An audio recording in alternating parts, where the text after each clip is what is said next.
For more on the Fed, let's bring in Jefferies chief market strategist David Zervos and former Richmond Fed President Jeffrey Lacker. Guys, welcome. Jeffrey, so the Fed seems to be listening to these calls for a meaningful amount of inflation, perhaps in the back half of the year. What's the meaningful data that could counter that and still lead to a cut? Is it employment related? No, I don't think so. I mean, if employment fell out of bed, of course they'd react. But it looks like the employment and labor market effects of the tariffs that have been implemented so far are relatively minor, smaller than expected. But keep in mind, we just have, kind of a flood of uncertainty resolution ahead of us. There's tariffs in place, but then a huge range of possibilities for what tariffs might be implemented going forward. So far, we haven't seen a trace in inflation data that's meaningful or in labor market data that's meaningful, but it's going to be, maybe a peak would appear in June for the effect of some tariffs, mostly July, August, September.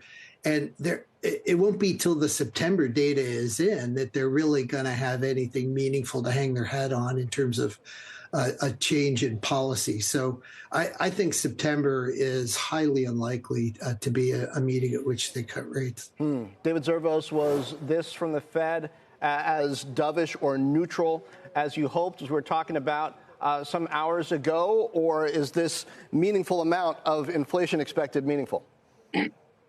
You know what, John? I don't think at all. I think Steve was right. This was not a hug. This was a hawkish meeting. He certainly did not acknowledge the lack of changes in the inflation expectation data, which I somewhat expected him to do. Inflation expectations really haven't budged.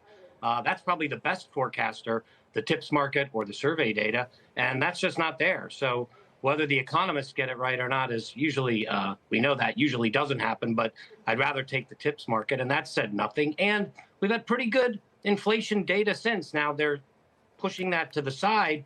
But I think really what's happening here, John, is actually just the whole Federal Reserve apparatus and Jay himself is losing a bit of relevance completely with the market as we realize that forward guidance is going to be set by others, not them. We have a new governor coming on board in January when Governor Kugler's gone. Jay's gone in, I guess, 6 more meetings now. And we are going to start to see probably more guidance coming from outside of these conferences, these press conferences. And to be honest with you, I think the market just yawned. The market said, you're hawkish, yawn, let's go on. Yeah, it's a key point. Markets were very calm. Basically, every major average finished flat, either slightly to the upside or slightly to the downside, depending on what you're looking at. 10-year Treasury yield basically finished unchanged on the day to that point, too. Jeffrey, I am curious, just given the fact that some of the forecasts and what we saw in the dot plots signals more forecasting towards a stagflationary environment through the second half of this year and even looking to 2026, what would it actually take for the Fed to cut rates twice this year? So I think inflation would have to come in lower than they expect, in the mid-2s rather than 3% or above for the, basically the end of the year, 12-month numbers. And that there'd have to be a significant weakening of the labor market. I think they're of the mind that they've got a small nudging down to what they view as neutral ahead of them.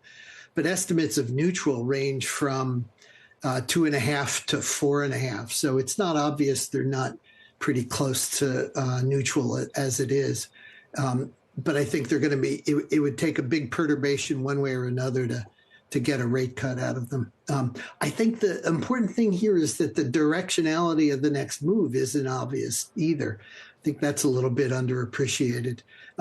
They've shifted the outlook towards more inflation, a little less adverse growth impacts. And I think that people have to be aware that there's a chance they just stay put for a long time. And maybe the next move early next year is upside if inflation behaves according to that scenario in which, there's a one-time level increase, but it passes through and becomes a more broader inflation surge.